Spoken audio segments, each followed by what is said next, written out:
Bonjour et bienvenue à tous dans cette nouvelle capsule dans laquelle nous allons faire une autre application sur l'électricité en physique.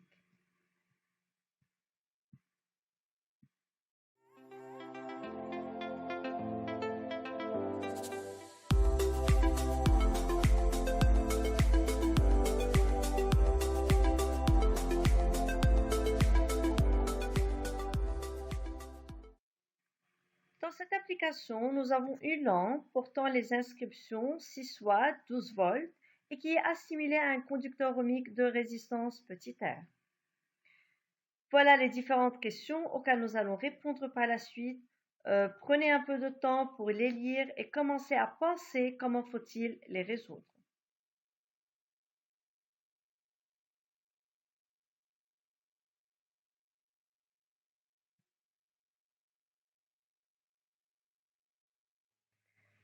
En premier lieu, nous devons commencer par montrer que l'intensité du courant électrique traversant la lampe en fonctionnement normal vaut 0,5 A.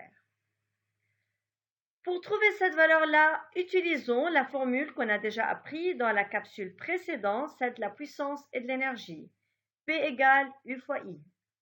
Autrement dit, la puissance de la lampe est égale à la tension au bord de la lampe multipliée par l'intensité du courant électrique traversant la lampe. À chaque fois qu'on utilise cette formule-là, les valeurs doivent être exprimées dans le système international. Donc la valeur de la puissance doit être en watts, celle de la tension doit être en volts et celle de l'intensité du courant électrique doit être exprimée en ampères. Pour trouver la valeur I de l'intensité du courant électrique, nous devons alors diviser la valeur de la puissance par la valeur de la tension au bord de la lampe. À très bien faire attention ici. Puisque la lampe fonctionne normalement, alors la puissance de la lampe est égale à sa puissance nominale qui vaut 6 watts comme c'est déjà inscrit sur la lampe. Et la tension U au bord de la lampe est égale à sa tension nominale qui vaut 12 volts comme c'est aussi déjà inscrit sur la lampe. Alors, divisons ces deux valeurs, 6 watts par 12 volts, nous obtiendrons la valeur de I, la valeur de l'intensité du courant électrique traversant la lampe qui sera égale à 0,5 A. Cette valeur est aussi nommée l'intensité nominale de la lampe puisqu'elle est obtenue d'après la puissance nominale et la tension nominale de la lampe. Question suivante. Calculons la valeur de la résistance de la lampe. Puisque la lampe est assimilée à un conducteur ohmique, alors sûrement elle a une résistance. Pour trouver la résistance, appliquons la loi d'Ohm au bord de la lampe. Autrement dit, la tension au bord de la lampe est égale à la résistance de la lampe multipliée par l'intensité du courant électrique traversant la lampe. Pour trouver la résistance R, divisons la tension au bord de la lampe par l'intensité du courant électrique traversant la lampe.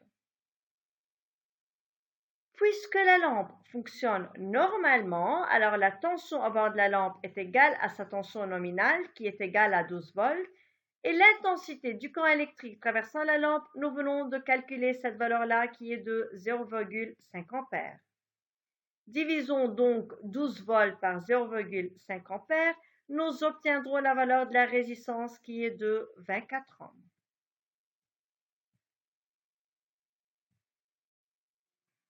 Dans la troisième partie, regardons bien ce circuit.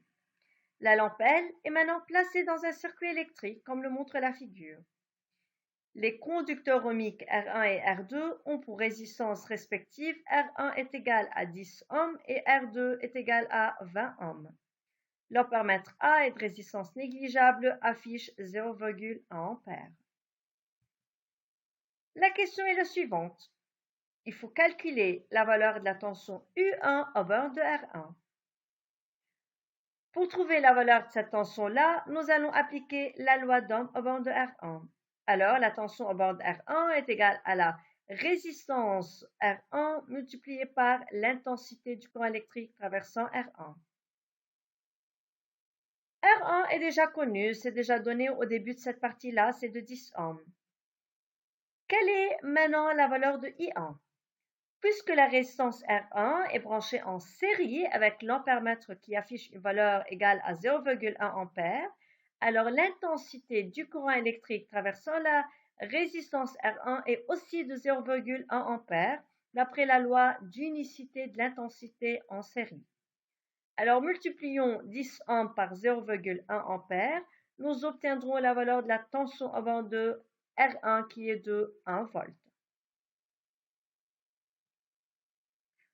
Montrons maintenant que l'intensité du courant électrique traversant R2 vaut 0,05 ampères.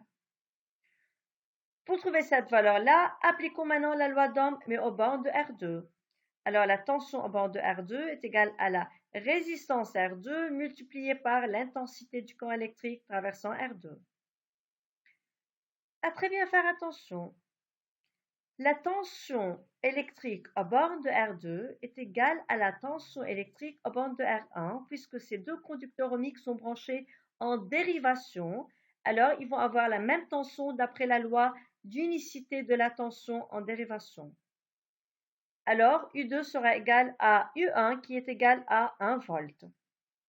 R2 est déjà connu, c'est de 20 ohms. Alors pour calculer I2, nous devons diviser U2 par R2. Alors divisons 1 volt par 20 ohms, nous obtiendrons la valeur de I2 qui sera égale à 0,05 ampères. Maintenant, nous devons déduire la valeur de l'intensité du courant électrique traversant la lampe. Pour savoir cette valeur-là, regardons très bien la figure. Puisque R1 et R2 sont branchés en dérivation en parallèle, nous devons alors appliquer la loi d'additivité des intensités en dérivation, nommée aussi la loi des nœuds. D'après cette loi-là, l'intensité I du courant électrique traversant la lampe est égale à I1 qui est l'intensité du courant électrique traversant R1 plus I2 qui est l'intensité du courant électrique traversant R2. Or, les valeurs de I1 et de I2 sont déjà connues. Nous les avons déjà calculées dans les parties précédentes. Alors additionnons ces deux valeurs pour trouver la valeur de I qui sera égale à 0,15 ampères. Voilà l'intensité du courant électrique traversant la lampe. Finalement, mais est-ce que la lampe fonctionne-t-elle normalement dans ce circuit-là et pourquoi? Pour savoir si la lampe fonctionne normalement, nous devons comparer soit la tension à ses bornes à sa tension nominale, soit sa puissance à sa puissance nominale, soit l'intensité du courant électrique traversant la lampe à son intensité nominale. Nous venons de calculer dans la question précédente l'intensité du courant électrique traversant la lampe, qui est de 0,15 ampères. Comparons cette valeur à l'intensité nominale de la lampe qui est de 0,5 ampères.